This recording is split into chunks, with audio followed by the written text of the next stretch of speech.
बिहार में विधानसभा का चुनाव है और सभी राजनीतिक दल पूरे तरीके से तैयार है।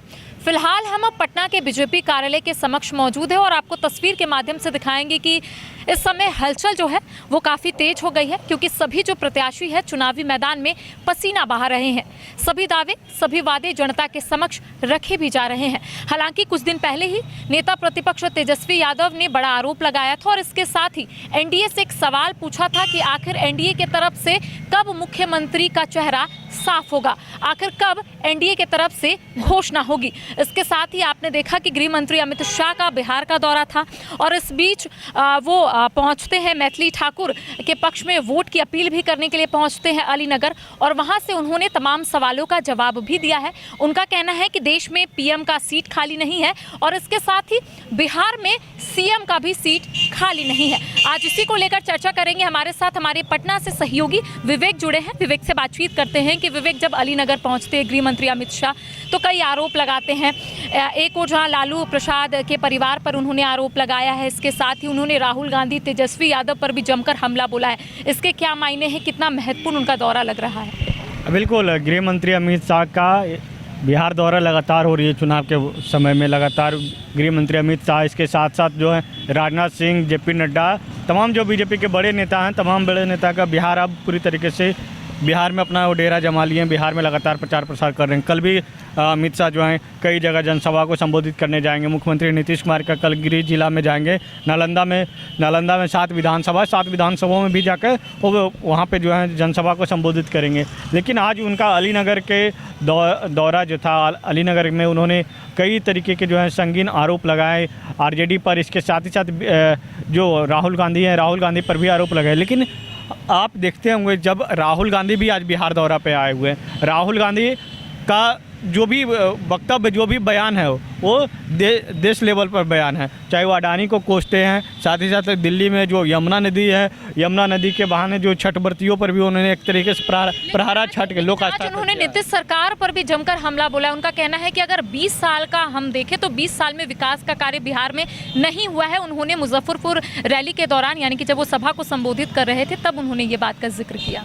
बिल्कुल, आप नीतीश कुमार पर कोसते हैं। बीच में तो सरकार आपकी भी थी, आप भी नीतीश कुमार के साथ थे। 17 महीने जो तेजस्वी यादव दुहाई देते हैं कि 17 महीने हमने साथ में रहा, इससे 2015 में चले जाएं तो 2015 में भी नीतीश कुमार महागठबंधन के साथ मिलकर चुनाव लड़े थे और उस समय भी महागठबंधन की सरकार बनी थी। कुछ समय तक महागठबंधन की सरकार चली, फिर सरकार जो है एनडीए के बन गई।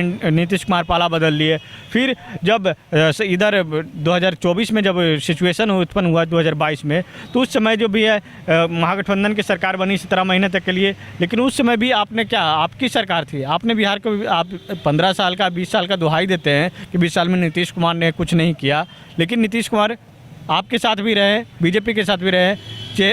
एक कहावत है ना, बाराती बदल जाता है लेकिन दूल्हा एक ही रहता है। तो वही नीतीश कुमार दूल्हा है, नीतीश कुमार, लेकिन यहाँ पे जो है बाराती बदल जाते हैं कभी कभी। सवाल तो ये उठ रहे थे ना कि एनडीए की तरफ से क्यों नहीं घोषणा हो रही है, चूंकि नेता प्रतिपक्ष तेजस्वी यादव ने कहा था कि हम लोगों ने तो संयुक्त प्रेस कॉन्फ्रेंस करके अपने चेहरे की घोषणा की, कौन मुख्यमंत्री का चेहरा होगा, कौन डिप्टी सीएम का चेहरा होगा, तो क्यों नहीं एनडीए जो है वो घोषणा कर रहा है। हालांकि आज तमाम सवालों का जवाब गृह मंत्री अमित शाह ने दिया है, लेकिन इसको लेकर अब कहीं ना कहीं आरोप प्रत्यारोप भी चल रहा है कि क्या एनडीए के पास मुख्यमंत्री का चेहरा नहीं है, क्या नीतीश कुमार को ये लोग हटाना चाहते हैं, क्या इनके अलावा कोई और नहीं है। कई सवाल जो है सभी के जहन में है। बिल्कुल, अभी जो विधानसभा का चुनाव लड़ा जा रहा है, नीतीश कुमार के इन चेहरे पर चुनाव लड़ा जा रहा है।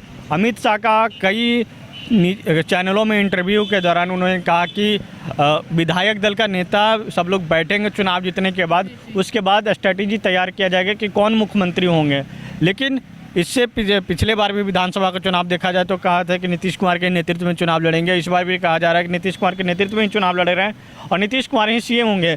कोई बीजेपी के बड़े नेता जो है नीतीश कुमार को लेकर हामी नहीं भर रहे हैं कि हाँ नीतीश कुमार ही चुनाव के बाद सीएम होंगे अगर एनडीए की सरकार बनती है बिहार में तो।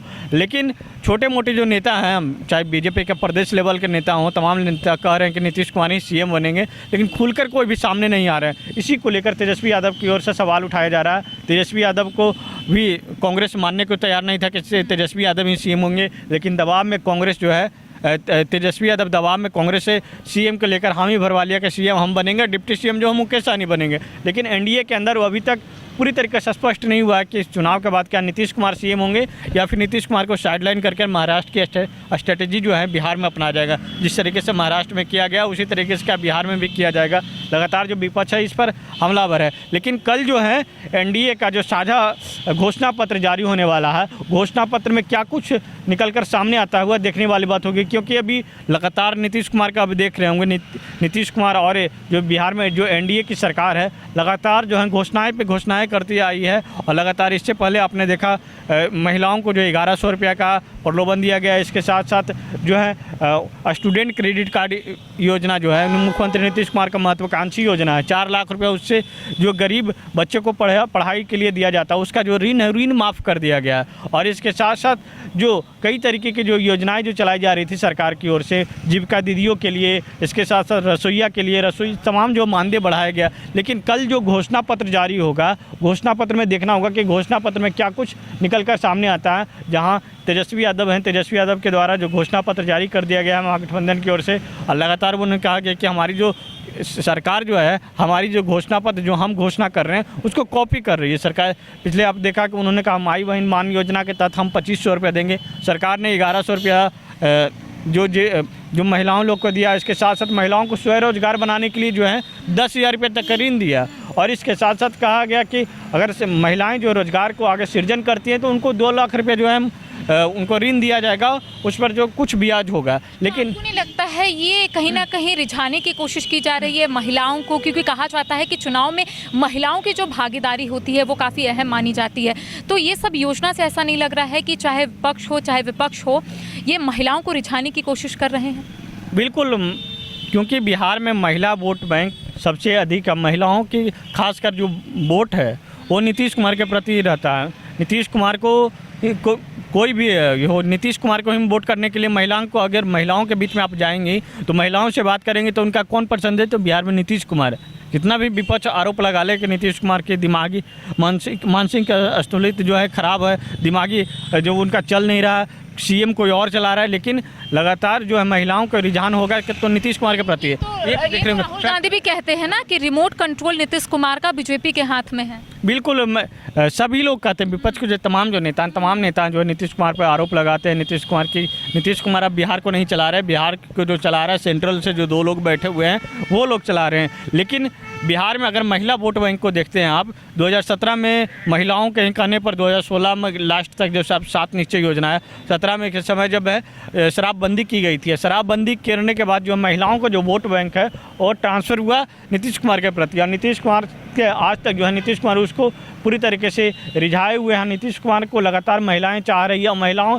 इस बार भी देखा कि आपने 10,000 रुपये तक जो है ऋण दिए कि, और इसके साथ साथ कहा गया कि आगे महिलाएं जो रोजगार करेंगी तो जो स्वतः जो है वो महिलाओं जो रोजगार के लिए एक अपना जीविकोपार्जन करेंगे, किसी पे आश्रित नहीं होंगे। ऐसे में लेकर जो है महिलाओं का जो वोट बैंक है उसको लिए दोनों तरफ से कोशिश की जा रही है। आप देख रहे होंगे तेजस्वी यादव भी लगातार कोशिश कर रहे हैं कि जीविका दीदियों को हम परमानेंट करेंगे, जीविका दीदियों का जो वेतन है उसको वेतन को बढ़ाएंगे। तो ऐसे में कहीं ना कहीं दोनों तरफ से जो है धुआंधार जो प्रचार प्रसार किया जा रहा है। लेकिन इस बार जो देखना होगा, इस बार का जो विधानसभा चुनाव है, विधानसभा चुनाव में 14 तारीख को महिलाएं जो है किसके प्रति जो है मत अपना देकर बिहार के जो है शीर्ष कुर्सी है उस पर बैठाती है। क्योंकि बिहार में 2 चरण में वोट है। 6 तारीख को एक पहले चरण के वोट होगी और उसके सेकंड चरण का जो वोट होगा 11 तारीख को होगा। और 14 तारीख को जो पता चल जाएगा कि बिहार की जो महिलाएँ हैं, आधी आबादी जो महिलाएँ हैं, वो किसके प्रति महिलाएँ जो अपना प्रेम और श्रद्धा जगाती है। जी देखिए, पक्ष और विपक्ष आमने सामने है। विपक्ष का कहना है कि आखिर मुख्यमंत्री का चेहरा क्यों नहीं साफ किया जा रहा है एनडीए के तरफ से। तो वहीं दूसरी ओर गृह मंत्री अमित शाह अलीनगर जाते हैं, सभा को संबोधित करते हैं और ये कहते हैं कि सीएम का सीट खाली नहीं है बिहार में और पीएम का भी सीट खाली नहीं है देश में। तो ऐसे में कई सवालों का जवाब उन्होंने दिया है। लेकिन हम कह सकते हैं कि बिहार विधानसभा चुनाव जो है काफ़ी दिलचस्प होने वाला है। आखिर यहाँ की जनता किसे अपना आशीर्वाद देगी, किसके सिर सजेगा ताज, ये तो वक्त बताएगा। फिलहाल सहयोगी सोनू के साथ करिश्मा सिन्हा, न्यूज़ 22 को पटना।